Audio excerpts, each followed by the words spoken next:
Hi guys, welcome back once again. Advice for today's is gawan ng mabuti ang napupuot sa'yo. Ganito po yan eh. Kahit minuluba ka na ng kapwa-tao mo, kahit binubuli ka niya sa social media, sinisiraan ka niya, tinatraidor ka niya, pakitaan mo lang ng kabutihan. Sabi nga natin Diyos Ama, gumawa ka ng kabutihan para sa kapwa-tao mo. O kahit di ka man nilang mahalin nila pabalik, ang Diyos na maghuhusga para sa kanila. Ang mga tao kasing walang Diyos sa kanilang pagkatao, ay sila yung napupuot dito. Ibig sabihin ganyan, wala silang Diyos. Sila yung nagtatanim ng puot, galit, inis sa kapwa-tao, inggit sa kapwa-tao nila. Kasi nga, wala silang Diyos na namumuhay sa kanilang puso't isipan. Bagkus, ang nasa puso't isipan lang nila ay kasamaan. Maging masama yung kaaway nila. Doon sila masaya kapag gumagawa sila ng masama para sa kapwa-tao nila. Nasamba kasi sila sa demonyo. Ito yung mga nangungulam, nananakit to sila, mga aswang yan, mga yan. Yung mga sumasamba sa kadiliman, sila talaga hindi maliligtas kasi sila ang sinasamba nila ang demonyo. Pero kapag ang tao, may Diyos na kinikilala, ang ating Diyos Ama, Diyos Anak at Diyos Espiritu Santo, hindi niya maiisipang gumawa ng masama para sa kapwa-tao niya eh. Bagkus iisipin niya lang yung ikabubuti nito. Tutulong siya, gagawa siya ng ikabubuti nito, iisipin niya yung ikabubuti ng kapwa-tao niya, tutulong siya ng unconditionally na buong bukal sa puso, isipan niya, na tumulong sa kanyang kapwa-tao.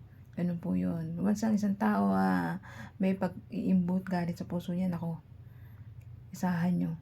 Walang gagawin masama. Walang gagawin na di mabuti yan sa kapwa-tao niya. Bagkus gagawa lang niya ng masama, ikasisira ng kapwa-tao niya, lalo-lalo na ng kaluluwa niya. Kapag ang tao kasi walang Diyos yan, masisira yung buhay niya ni, papabaon siya sa kadiliman, sa kasamaan. Gagawa lang siya parati ng masama. Kaya tayo mga tao, habang may kabutihan pa sa puso natin, pairalin natin to. Magbigay po tayo, tumulong tayo, mahalin natin yung kaaway natin, o yung napupuot sa atin. Gawan natin nakabutihan yung mga napupuot sa atin. Lalong-lalo na yung magulang natin, mahalin natin to. Respeto natin. Yan lang po ang tanging sukli natin sa pagpapalakan nila sa atin.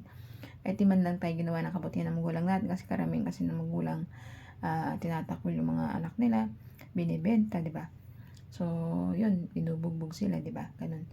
So, yung mga nagawa ng ganung masama ng magulang nila, patawarin nyo kasi hindi kayo mabubuhay kung di dahil sa kanila.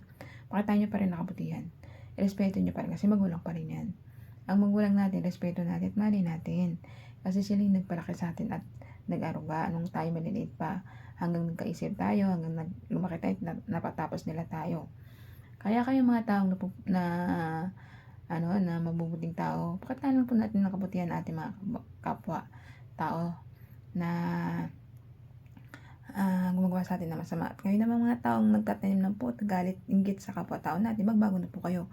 Habang may oras pa kayo, habang may panahon pa kayo na binibigyan kayo ng oras ng ating Diyos Ama na magbago para pag dating ng paglilitis o hukom ng ating Diyos Ama ay mapunta kayo sa lahat sa paraiso kasama niya, kasama ng ating Diyos Ama, Diyos Anak at Diyos Espiritu Santo. Kaya ikaw, magbago ka na hanggang maaga pa, parang kaluluwa maliligtas sa impyerno. Kaya hanggang dito na lang po aking advice. Ingat po tayong lahat and God bless.